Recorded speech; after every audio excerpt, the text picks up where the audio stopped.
तो आज की इस वीडियो में हम लोग बात करने वाले हैं 12 नवंबर होने वाली परीक्षाओं का सभी प्रश्न पत्र देखने वाले हैं, चाहे बायोलॉजी हो या ज्योग्राफी, हिस्ट्री, मतलब कि आर्ट, साइंस, कॉमर्स, तीनों संकाय की हम बात करेंगे तो तीनों का प्रश्न आपको मिल जाएगा इस चैनल के अंदर।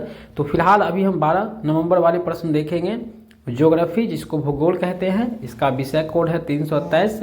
हम आपको सभी प्रश्न यहाँ पे बता देंगे, ऑब्जेक्टिव सब्जेक्टिव सब प्रश्न हम आपको बता देंगे ताकि परीक्षा में आपसे एक भी प्रश्न ना छूट पाए। और इसी प्रकार का प्रश्न आपको बिहार बोर्ड के फाइनल परीक्षा में भी देखने को मिल जाएगा हमारे इस चैनल के माध्यम से। इसलिए आप सभी लोग इस चैनल को सब्सक्राइब कर लेंगे ताकि आगे भी आपको इस चैनल के माध्यम से बहुत ज़्यादा फायदा मिलने वाला है। ज़्यादा समय नहीं लेंगे, सीधे चलेंगे टॉपिक पर। और हम लोग यहाँ 70 ऑब्जेक्टिव प्रश्न होगा, 70 के 70 पढ़ेंगे, लेकिन परीक्षा में आपको बनाना है 35 ही।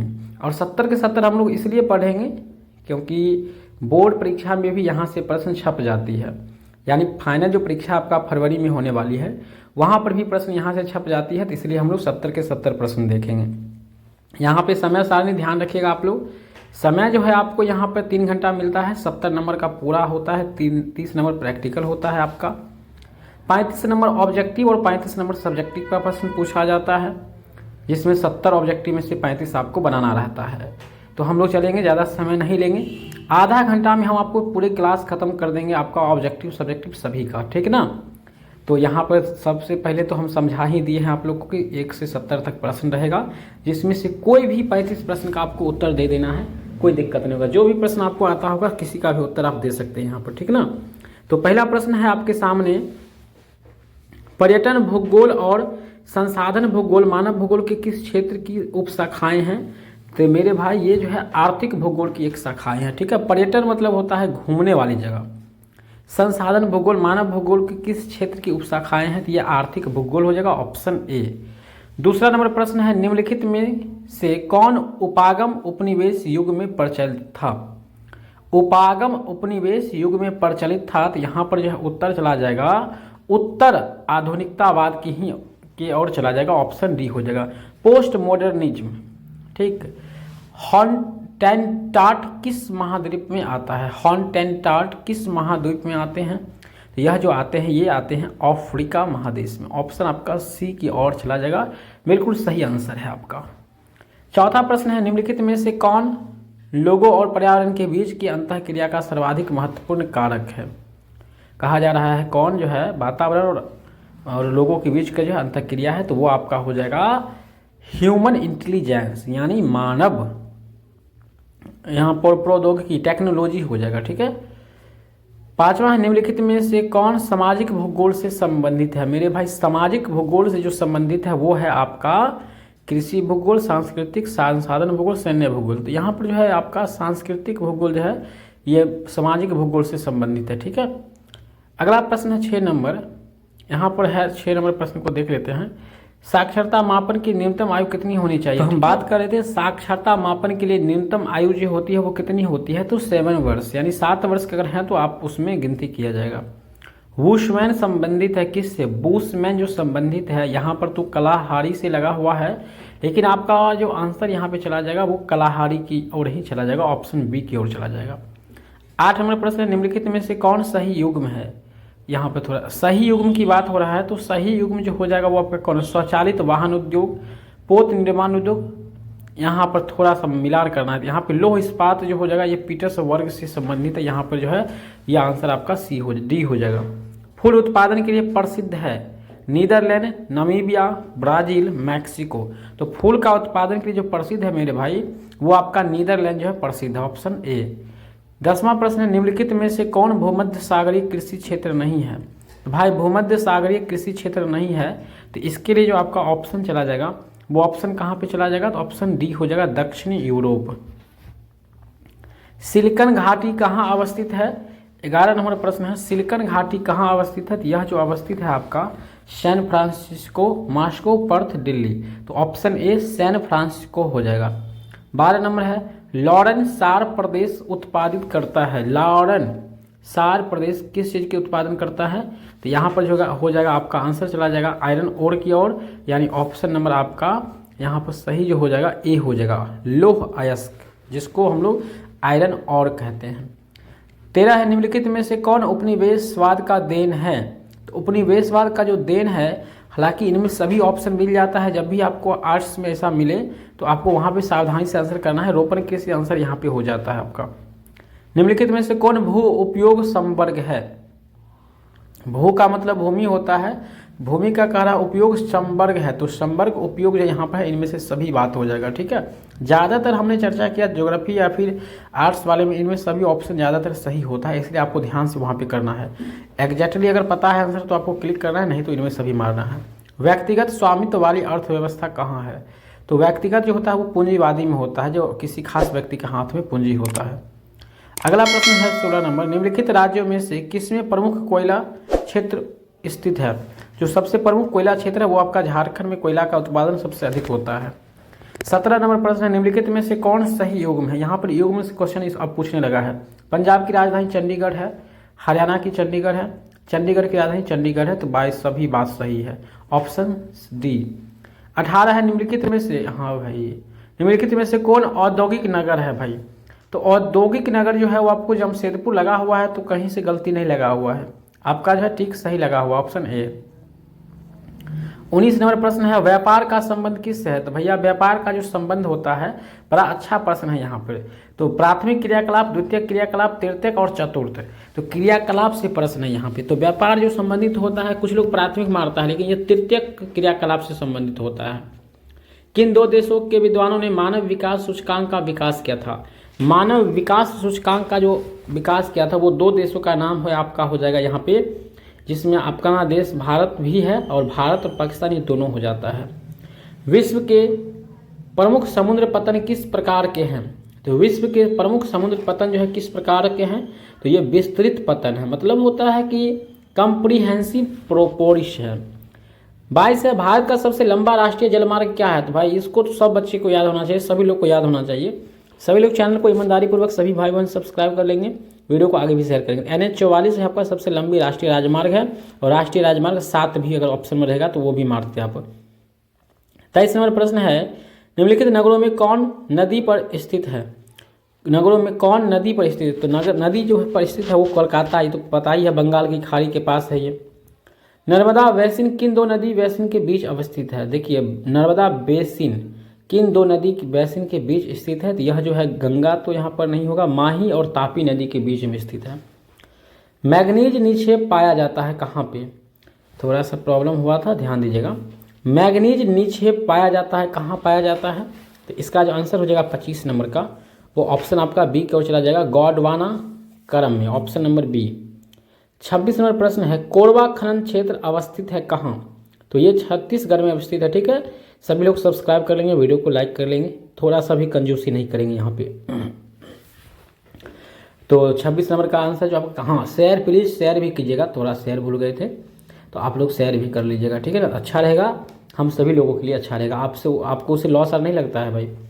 तो 26 नंबर का जो आंसर आपका चला जाएगा, क्या चला जाएगा आपका आंसर? छत्तीसगढ़ की ओर चला जाएगा। ठीक है ना, बी ऑप्शन हो जाएगा। हाँ 27 नंबर प्रश्न है,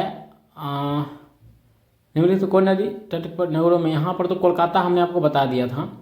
ये आपका 23 नंबर प्रश्न आ गया है, तो चलिए यहाँ पर जो है आपका 26 था क्वेश्चन, तो 27 में आएगा। चलिए नीचे थोड़ा बढ़ जाते हैं, 27 नंबर होगा। हाँ 27वां प्रश्न है, नुमालीगढ़ का संबंध किस से है? तो नुमालीगढ़ का संबंध जो है आपको याद रखना, आज के बाद भूलिएगा नहीं। नुमालीगढ़ का संबंध पेट्रोलियम उत्पादन से है, तो ऑप्शन सी। 28 है, निम्नलिखित में से किस राज्य में परमाणु ऊर्जा केंद्र नहीं है? परमाणु ऊर्जा का जो केंद्र वो कहाँ नहीं है? तो सबसे प्यारा आंसर जो आपका यहाँ पर चला जा रहा है वो ऑप्शन हो जा रहा है आपका डी, पश्चिम बंगाल, कोलकाता में किसी प्रकार का परमाणु ऊर्जा केंद्र नहीं है।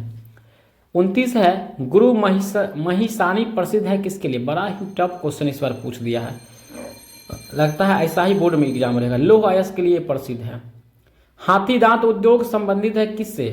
हाथी का दांत जो उद्योग है ये संबंधित है आपका पशु वन खनिज। भाई यहाँ तो पशु हो जाएगा, इसमें डाउट नहीं है, बी ऑप्शन हो जाएगा। हाथी एक पशु है, जानवर है। 31 है, निम्नलिखित में से कौन प्रशांत महासागर के तट पर अवस्थित है? तो प्रशांत महासागर के तट पर जो अवस्थित है वो आपका है वैंकूवर, ऑप्शन आपका सी की ओर चला जाता है, वैंकूवर।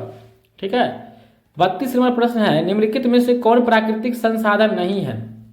तो प्राकृतिक संसाधन की बात नहीं हो रहा है, तो भवन जो बनाते हैं वो आदमी बनाते हैं, ठीक है ना, ये तो बात आपको पता ही है।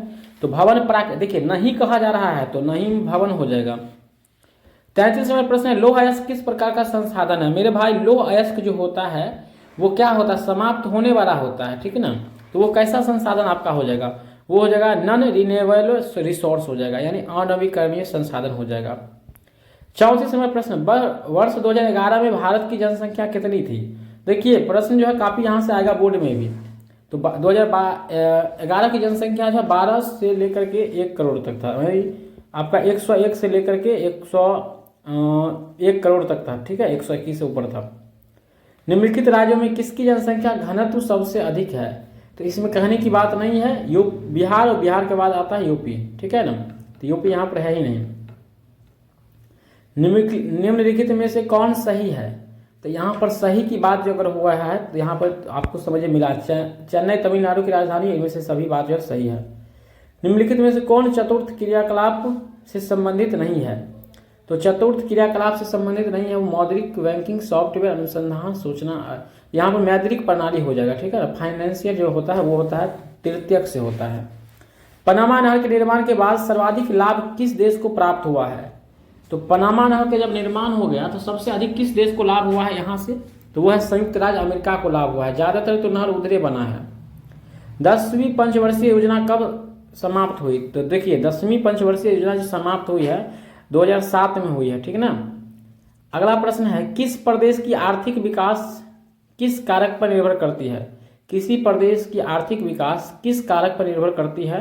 तो वहाँ के आर्थिक विकास जो वहाँ के संसाधन पर, यहाँ वस्तु कितना है वहाँ पे।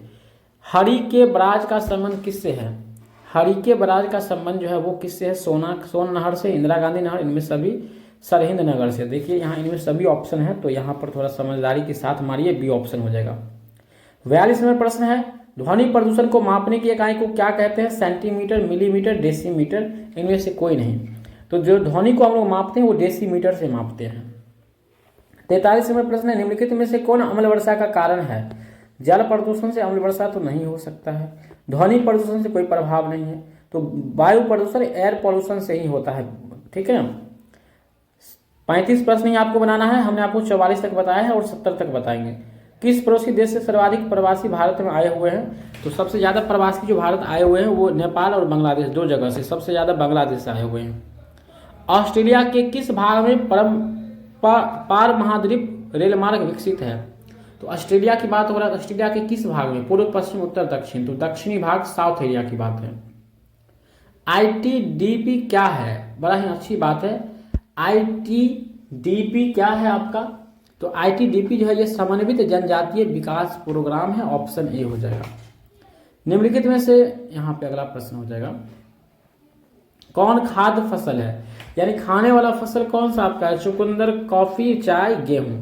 तो कॉफी चाय तो पीने वाला है, चुकंदर खाने वाला है, बाहर से निकाल के गेहूं हो जाएगा। 48वां प्रश्न, निम्नलिखित कारकों में कौन कृषि के लिए सहायक होता है? कृषि के लिए जो सहायक होता है सबसे ज्यादा, इनमें लगभग सभी ऑप्शन तो सब सही है भाई, तो डी ऑप्शन सभी हो जाएगा। अगला प्रश्न का 49 नंबर होना चाहिए, वासिन क्षेत्र संबंधित है किससे? तो ये जो वासिन क्षेत्र है यानी वैसिन रीजन इज एसोसिएटेड विथ, किसके लिए संबंधित है? तो ये है खनिज तेल से संबंधित। 50 नंबर प्रश्न है, मणिपाल प्रसिद्ध है किसके लिए? घड़ी के लिए, प्रदूषण के लिए, उच्च शिक्षा के लिए। भाई तो घड़ी प्रदूषण तो नहीं होगा ऑप्शन, उच्च शिक्षा के लिए, हाई एजुकेशन के लिए, एजुकेशन के लिए। ब्राजील प्रसिद्ध है किसके लिए? तो मेरे भाई ब्राजील जो प्रसिद्ध है ये कॉफी के लिए, दाल के लिए, कपास के लिए, फूल के लिए। तो कॉफी के लिए प्रसिद्ध है ब्राजील, बहुत ही फेमस क्वेश्चन है, हर बार आता है, और इसी नाम पर आप लोग सब्सक्राइब कर लीजिए, आप इस बार भी आपके एग्जाम में आ जाएगा, ठीक है ना। चलिए शेयर करना नहीं भूलिएगा आप लोग, इस वीडियो को आगे भी शेयर कीजिएगा। शेयर करना सभी लोग भूल जाते हैं, तो दुश्मनी हमसे नहीं ना भैया, शेयर कर दीजिएगा वीडियो को, ठीक है ना, की होगा शेयर कर दीजिए। औद्योगिकीकरण उत्तरदायी है किसके लिए? औद्योगिकीकरण जो उत्तरदायी है इनमें सभी ऑप्शन के लिए, ठीक है। ध्वनि प्रदूषण, जल प्रदूषण, वायु प्रदूषण, यानी औद्योगिकीकरण से ये सारी बात होता है, तो यहाँ सभी ऑप्शन हो जाएगा। ध्वनि प्रदूषण हमने मारा है क्योंकि आंसर में था यही, लेकिन सभी होता ऑप्शन। निम्नलिखित में से कौन कुटीर उद्योग का उदाहरण है? तो कुटीर उद्योग का जो उदाहरण है आपका वो हथकरघा हो जाएगा, ऑप्शन ए। अगला प्रश्न, निम्नलिखित में से कौन कर्नाटक में अवस्थित है? तो भैया कर्नाटक में जो अवस्थित है वो कौन है?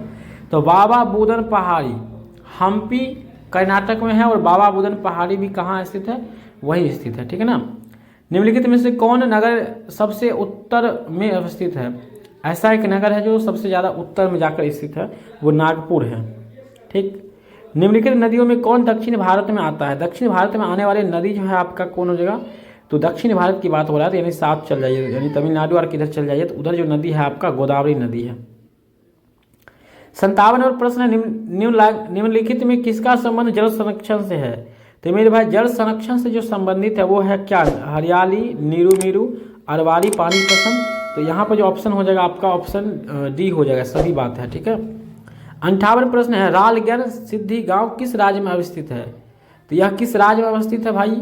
तो यह जो अवस्थित है वो आपका कहाँ अवस्थित है? ध्यान रखिएगा, ऑप्शन नंबर डी हो जाएगा, महाराष्ट्र में अवस्थित है। ये कहाँ में अवस्थित है? महाराष्ट्र में, इस बात को ध्यान रखिएगा, भूलिएगा नहीं आप लोग। कोलार प्रसिद्ध है किसके लिए? कोलार से तो कोयला बहुत लोग मार लेंगे, ठीक है ना, लेकिन इसका सही आंसर हो जाएगा सोना के लिए, ठीक। वर्ष 2011 में भारत में लिंगानुपात क्या था? देखिए, एक मतलब कि 1000 पुरुष पर कितनी महिला थी? 2011 की बात हो रही है। तो उस समय जो है स्त्री की संख्या ठीक थी, लेकिन अभी काफ़ी कम है। 9 से 43 स्त्रियां थी एक पुरुष पर, लेकिन अभी तक ऐसा अनुमान मतलब लिंग अनुपात की जो गणना नहीं हुआ है। लेटेक्स किस वृक्ष के दूध से बनता है? लेटेक्स एक तरह से होता है उत्सर्जी पदार्थ होता है, तो ये जिससे भी उजला उजला चीज़ निकलता है उसी को लेटेक्स कहते हैं, जिस भी पेड़ पौधा से निकलता है। तो ये रबर का होता है, ठीक है। किशमिश का मुख्य स्रोत क्या है? बच्चे को पता है किशमिश जो बनता है टमाटर से कभी नहीं बन सकता है, ना जैतून का तेल बनता है, तो अंगूर से आपका किशमिश बनता है। निम्नलिखित में कौन मानसिक श्रम नहीं करते हैं? मानसिक श्रम नहीं करते हैं यानी मन से काम, तो टीचर तो धोबी हो जाएगा यहाँ पर, संगीतकार तो भाई मानसिक कहीं है, धोबी है, हाथ से काम करते हैं। निम्नलिखित में से किस देश में रेल मार्ग नहीं है? तो भैया अरे भाई रेल मार्ग कहाँ पे नहीं है? तो एक छोटा देश है, ठीक है, वहाँ पर रेल मार्ग नहीं है, दूसरे देश से सहायता लेता है, केवल कुवैत हो जाएगा ऐसा देश। केंद्रमुख लौह अयस्क खान का संबंध किस राज्य से है? तो केंद्रमुख लौह अयस्क खान का संबंध जो है किस राज्य से है? तो ये आपका आंसर जो हो जाएगा, बहुत ही प्यारा आंसर आपका होगा, और याद रखिएगा ये प्रश्न बोर्ड एग्जाम के लिए इंपोर्टेंट है। कर्नाटक जहाँ हम्पी है वहीं। 66 नंबर प्रश्न है, सिगरैनी का संबंध किस खनिज से है? सिगरैनी का संबंध किस खनिज से है? तो ये कोयला से संबंधित हो जाएगा, ठीक है, ऑप्शन नंबर आपका ए हो जाएगा, ठीक है। चलिए आगे बढ़ेंगे, अगला प्रश्न की ओर चलेंगे हम लोग। 67 नंबर, निम्नलिखित में से कौन चावल से संबंधित है? Arabica, oolong, basmati. तो चावल तो बासमती होता संबंधित है, हाँ, ऑप्शन बी हो जाएगा। 70 प्रश्न देखने के बाद हम लोग चलेंगे सीधे सब्जेक्टिव पर। निम्नलिखित में से किस इस्पात कारखानों को दामोदर नदी से जल की आपूर्ति नहीं की जाती? यानी दामोदर नदी से किसके उद्योग में पानी नहीं निकाला जाता है? यानी ऐसा कौन सा कारखाना है जहाँ पे पानी का उपयोग के लिए दामोदर नदी से नहीं लिया जाता है? तो जमशेदपुर हो जाएगा, जो झारखंड में है। दूरदर्शन सेवा कब प्रारंभ हुआ? यानी दूरदर्शन सेवा जो होता है मोबाइल का, टेलीविजन, ये सब सेवा कब से शुरू हुआ? तो ऑप्शन जो है यहाँ पर बी हो जाएगा, 1959 में शुरू हुआ था। रेल की भी बात पूछता है कभी कभी। बिहार में गंगा नदी की प्रवाह की दिशा क्या है? तो बिहार में जो गंगा नदी की प्रवाह की दिशा है वो पूर्व से पश्चिम या उत्तर से पूर्व पश्चिम नहीं होगा, पश्चिम से पूर्व की हो जाएगा, ठीक है। चलिए पूर्व पश्चिम से पूर्व की दिशा में हो जाएगा। 70 प्रश्न हमने आपको बता दिया है भाई। अब हम लोग चलेंगे सब्जेक्टिव प्रश्न की, और ज़्यादा समय भी आपका नहीं लेंगे। 8 से 10 मिनट में हम आपको सारा सब्जेक्टिव प्रश्न का आंसर सहित बता देंगे, और जिसका आंसर हम नहीं बता पाएंगे उसका आंसर आप लोग अपना बना लीजिएगा, और वेबसाइट पर जाइए, वहाँ पर सर्च कीजिएगा MNC क्लासेस, तो वहाँ पर भी आपको मिल जाएगा, ठीक है ना। वहाँ पे भी आपको PDF मिल जाएगा, तो वहाँ से आप लोग PDF भी डाउनलोड कर लीजिएगा, ठीक है ना, दिक्कत नहीं होगा। और वैसे आप लोग को चलिए हम यहाँ पे सब्जेक्टिव बता देते हैं।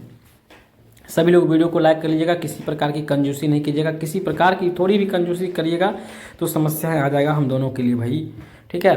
तो ज्योग्राफी का हम सब्जेक्टिव प्रश्न देखेंगे। समय आप लोग जान लीजिए फिर से, 3 घंटा 15 मिनट मिलता है परीक्षा में। 70 प्रश्न होता है सब्जेक्टिव आपको, मतलब कि 70 नंबर का होता है, जिसमें 35 ऑब्जेक्टिव 35 सब्जेक्टिव होता है। तो सीधे चलते हैं सब्जेक्टिव प्रश्न की ओर चलते हैं हम लोग। हाँ, तो अब शुरू हो रहा है सब्जेक्टिव प्रश्न आपका आ रहा है। यहाँ पे 70 के बाद आपका सब्जेक्टिव प्रश्न होगा। तो यहाँ पे तो फालतू में इतना देर हम लोग रह गए। चलिए 68, 69 और 70। हाँ, अब आ गया आपका सब्जेक्टिव प्रश्न। तो सब्जेक्टिव प्रश्न में झारखंड में सर्वाधिक जनसंख्या किस जनजाति की है? तो झारखंड में सबसे अधिक जनसंख्या जो है वो संथाल का है, ठीक है ना। इसका आंसर आगे हम बता देंगे, आप लोग ऐसे लिख सकते हैं। रुको और जाओ निश्चयवाद क्या है? देखिए, नव निश्चयवाद को ही रुको और जाओ निश्चयवाद कहते हैं, ठीक है, 2 नंबर का। तो बना लीजिएगा आराम से, 10 प्रश्न बनाना है आपको, 20 वो पूछा गया है, ठीक है ना। तो संथाल का जो जनजाति है वो झारखंड में सबसे अधिक आपको मिल जाएगा, ठीक है। और रुको और जाओ जो है नव निश्चयवाद है। उत्परास क्या होता है? जब एक जगह से दूसरी जगह उठकर लोग चला जाता है तो उसी को उत्परास कहते हैं। किस बीमारी ने अफ्रीका की एवं एशिया में मृत्यु दर बढ़ा दी है? डॉक्टर मोहम्मद उल हक और प्रोफेसर अमर्त्य सेन किस विषय से जुड़े थे? सशक्तिकरण क्या है?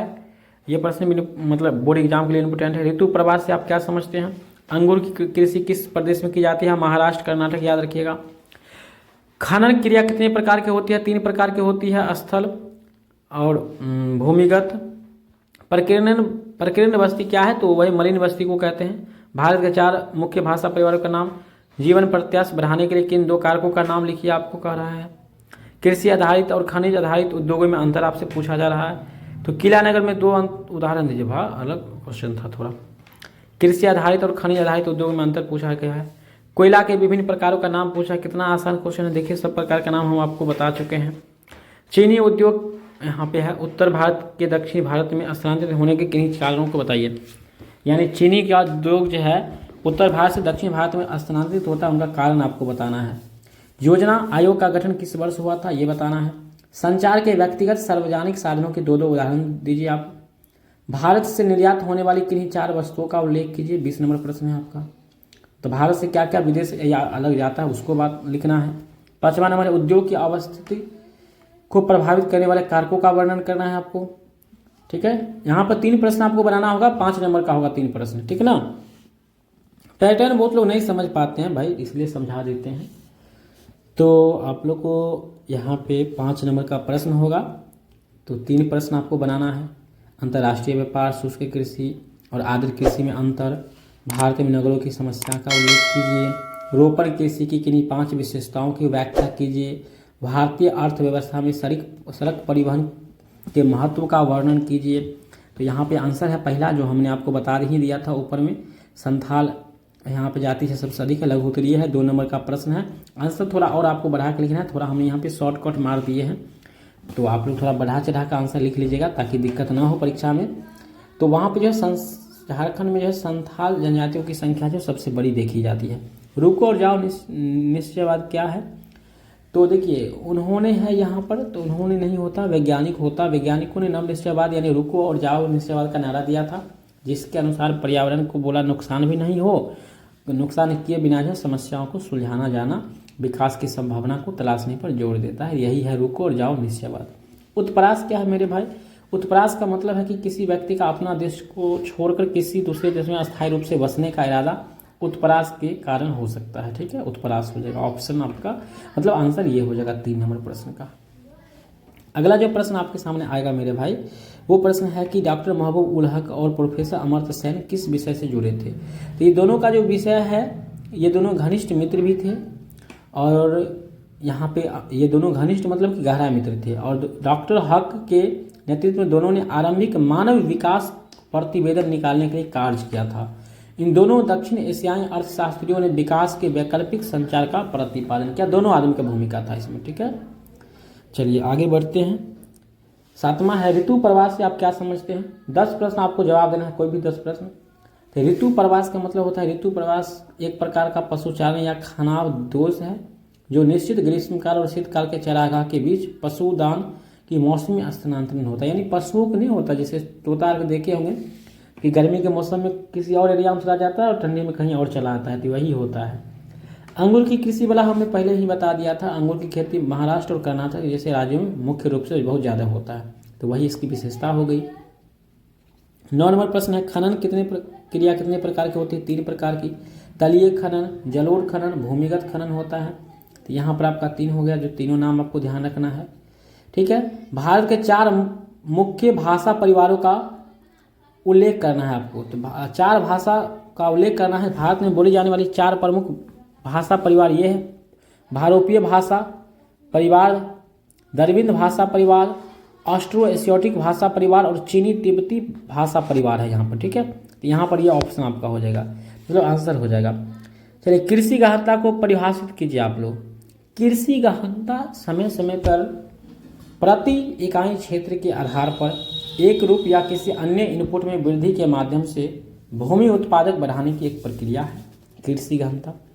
कृषि आधारित और खनिज आधारित उद्योग में अंतर देना है, तो यहाँ पे कई अंतर हो सकता है जो हमने आपको दे दिया है।